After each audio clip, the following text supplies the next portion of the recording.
ख्वाहिश ही दुख है, ख्वाहिश ही बंधन है, ख्वाहिश ही वो जंजीर है जो इस दायरे से बाहर तुम्हें जाने नहीं देती, जिस दायरे के बाहर जिंदगी है। ये बंधन ही गुलामी है। जरा सोचो, अगर कोई चीज तुम पा लेते हो तो तुम उस चीज के मालिक हो या गुलाम। एक संत अपने कुछ मानने वालों, अपने अनुयायियों के साथ एक पुराने बरगद के पेड़ के नीचे बैठे हुए थे। एक शख्स एक गाय का रस्सा हाथ में थामे गाय को कहीं ले जा रहा था। संत ने अपने अनुयायियों से बड़ा ही दिलचस्प सवाल किया। संत ने कहा, ये बताओ, ये जो शख्स गाय का रस्सा हाथ में थामे जा रहा है, ये गुलाम है या गाय का मालिक? संत के मानने वाले बड़े हैरान हुए और बोले, ये क्या कह रहे हैं? ये मालिक है।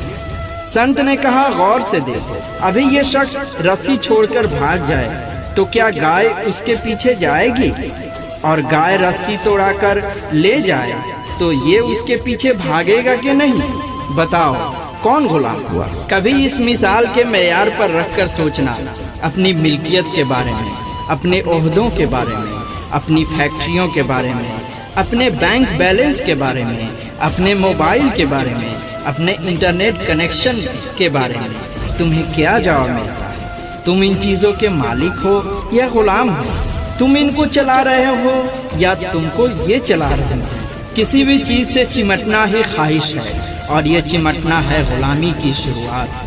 आप अगर किसी चीज़ को मुट्ठी में बंद कर लेते हो तो समझते हो कि उस चीज़ के मालिक हो गए, लेकिन कभी सोचते नहीं हो जो तुमने हाथ में बंद कर रखा है उसके तुम मालिक नहीं हुए हो, नौकर हो गए हो, गुलाम हो गए हो। क्योंकि देखो ना, वो चीज़ आपकी मुट्ठी के बगैर भी रह सकती है, मगर अब आप उस चीज़ के बगैर नहीं रह सकते। जिस मोबाइल से तुम चिमटे रहते हो और उसके मालिक होने का दावा कर रहे हो, वो मोबाइल आपके बगैर भी रहेगी, मगर अब आप उस मोबाइल के बगैर नहीं रह सकते। तुम जिस भी चीज़ को चिमटे हो, समझो तुम उसके गुलाम हो गए, तुम उसके गुलाम हो गए। तुमने कभी सोचा है कि इस गुलामी से छुटकारा कैसे पाएं? इन जंजीरों से कैसे निकल पाएं? एक बार एक गांव में एक आदमी अपनी शराब पीने की लत से बहुत परेशान हो चुका था। वो अब अपनी उस बुरी आदत को छोड़ना चाहता था, पर ये लत छूट न सका। उसी गांव में एक फकीर आया। हर तरफ उनके ज्ञान और इल्म के ही चर्चे थे। ये आदमी सोचा कि फकीर के पास चलते हैं, शायद वो मेरी मदद करें। वो आदमी फकीर के पास गया और कहा कि बाबा, मुझे शराब पीने की बहुत बुरी लत लग गई है और ये मुझसे छूटता ही नहीं है। शराब की लत मुझे ऐसे जकड़ लिया है कि मैं उससे निकल नहीं पा रहा। आप मेरी मदद कीजिए, बहुत उम्मीद लेकर आपके पास आया हूँ। फकीर ने कहा, बेटा कल आना। दूसरे रोज वो आदमी फिर उस फकीर के पास गया। फकीर अपने दोनों हाथों से एक पेड़ को पकड़े हुए आंखें बंद करके खड़ा था। वो आदमी सोचा कि शायद बाबा ध्यान में मगन है और वो वहीं इंतजार करने लगा। 2 घंटे 4 घंटे गुजरे पर बाबा वैसे ही खड़े थे।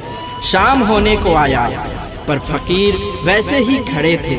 उस आदमी से रहा ना गया और उसने कहा, बाबा, आज आपने मुझे बुलाया था। फकीर ने आंखें खोली और बोले, हाँ बेटा, मैंने तुम्हें बुलाया था, पर क्या करूं, ये पेड़ मुझे छोड़ ही नहीं रहा। उस आदमी ने कहा, बाबा, पेड़ ने आपको नहीं बल्कि आपने पेड़ को पकड़ा है।